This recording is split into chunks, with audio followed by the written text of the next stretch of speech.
berdiri persis berada di lokasi bimbingan belajar yang salah satu bimbingan belajar yang sedang naik daun. Lalu ada hubungannya apa sih saya berdiri di sini? Mau tahu lebih lanjut? Yuk kita ulik.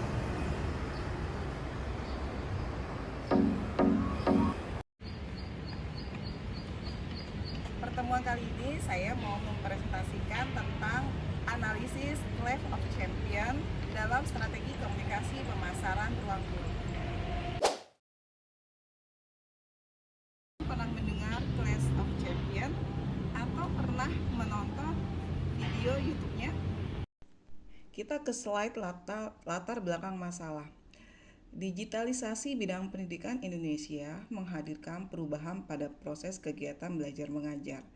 Pada dasarnya, pendidikan merupakan kebutuhan penting untuk membentuk setiap individu agar mampu menghadapi tuntutan zaman. Kemajuan ilmu pengetahuan dan teknologi, dunia pendidikan turut mengalami revolusi yang begitu cepat. Digitalisasi dalam pendidikan meliputi penggunaan teknologi digital seperti internet, platform e-learning, dan aplikasi mobile yang memudahkan proses belajar sebagai negara kepulauan yang memiliki kondisi geografis berbeda-beda. Penerapan digitalisasi di Indonesia diharapkan menjadi solusi pemecah persoalan pendidikan. Digitalisasi di dunia pendidikan sangat penting untuk masyarakat di kota besar dan juga masyarakat yang berada di daerah 3T, yaitu tertinggal, terluar, dan terpencil.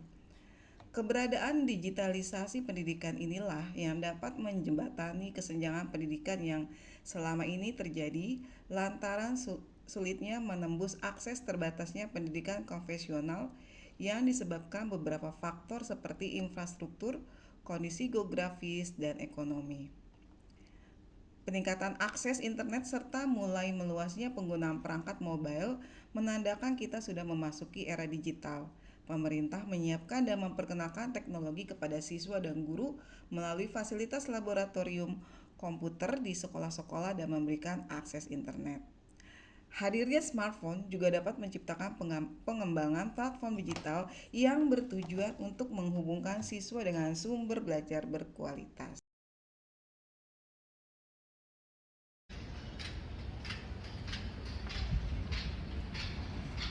Seseru apa sih gamifikasi COC itu? Yuk kita tonton cuplikannya.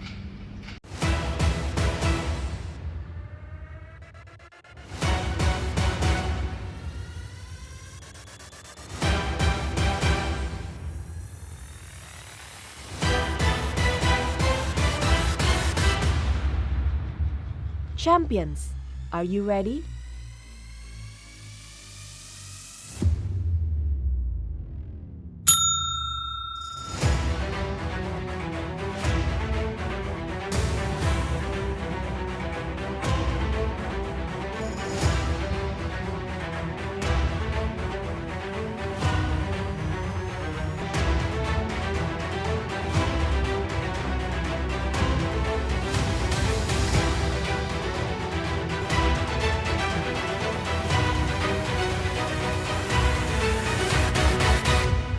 Let the game begin.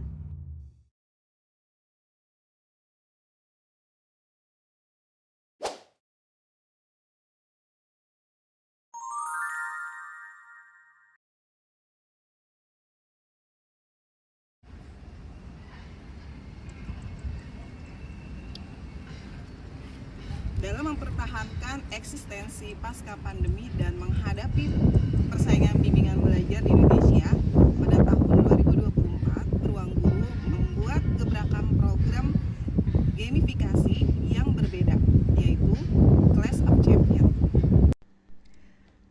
Program Clash of Champion merupakan kompetisi akademik yang mempertemukan mahasiswa berprestasi dari perguruan tinggi di Indonesia, yaitu UGM, UI, UNER, UNUT, UNPAD, ITB, ITS, IPB, Unibrau, Unhas, Undip, UIN, UNAD, dan BINUS University, tetapi juga mahasiswa yang berkuliah di luar negeri seperti NUS, Oxford, UC San Diego, SUTD, Yale, and KAIS. Peserta yang bertanding harus bisa menyelesaikan rintangan baik itu individu maupun kelompok.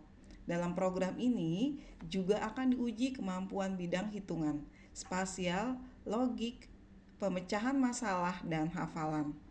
Tiap soal yang diuji dikemas dalam bentuk tantangan dengan tingkat kesulitan yang berbeda dan belum pernah terjadi sebelumnya. Peserta saling bersaing setiap minggunya untuk menyelesaikan soal dengan menggunakan sistem poin dan sistem gugur yang bertujuan untuk memotivasi mereka untuk terus belajar. Menggunakan teknik gamifikasi juga membantu siswa memacu dan memperkuat daya ingatan pada materi yang dipelajari. Elemen kompetitif dalam gamifikasi efektif dalam meningkatkan motivasi belajar siswa, yang menjadi salah satu strategi kunci ruang guru dalam merancang program pembelajarannya.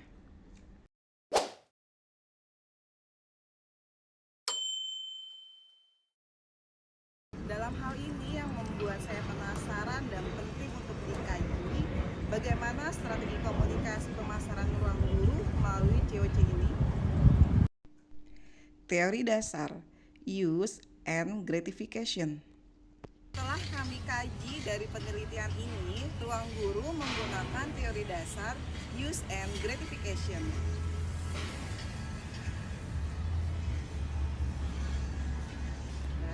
Elemen-elemen yang mempengaruhi teori use and gratification. Ada 4 elemen atau faktor yang mempengaruhi teori ini. Yang pertama, sosial media, yaitu hubungan persahabatan dalam sosial media adalah koneksi atau ikatan antara pengguna yang terbentuk melalui platform digital seperti Facebook, IG, Twitter, dan sebagainya. Komunikasi yang dilakukan melalui pesan, komentar, atau reaksi terhadap postingan. Yang kedua, terhubung dengan komunitas yang memiliki minat sama. Faktor yang kedua adalah psikologi needed, yaitu mengacu pada keterlibatan seseorang secara aktif, baik secara fisik maupun mental dalam suatu aktivitas. Ketika seseorang merasa engage, mereka cenderung lebih fokus, semangat, dan puas. Contohnya, kompetensi, gaming, dan belajar.